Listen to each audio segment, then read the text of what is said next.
Appraisal shortfall means that you make an offer, the lender sends the appraiser out there, which you pay for, let's say $500 for the appraisal, and it comes in less than value, meaning less than where you wrote the contract. If that happens, you're going to have to negotiate that with the seller.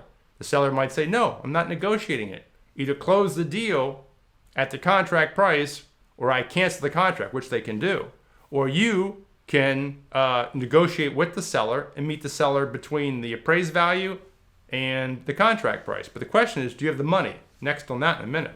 So when you write an offer, you're trying to make sure you're not an appraisal shortfall.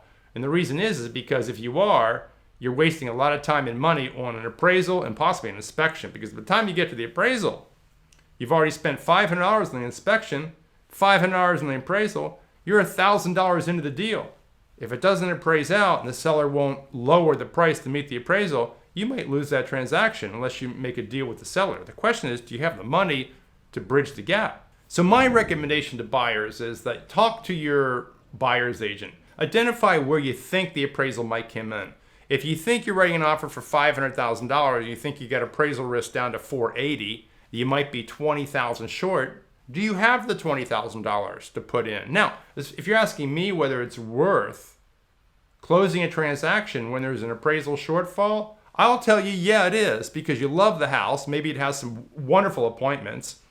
So if you like the house, I don't care that one of my buyers, if I represented you, put $20,000 of your cash to handle that appraisal gap, because you love the home and it's got some things. I'm okay with that.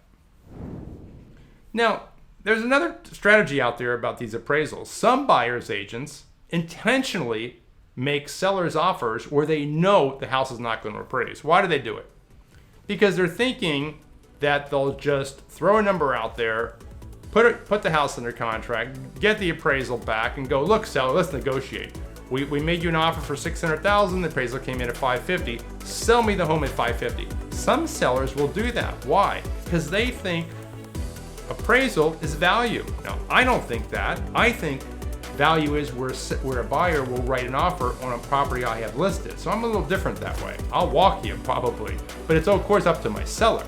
So careful as you go. Make sure you know what your buyer's agent's intentions are if you're going to write an offer above where you both think the value or the appraisal will come in.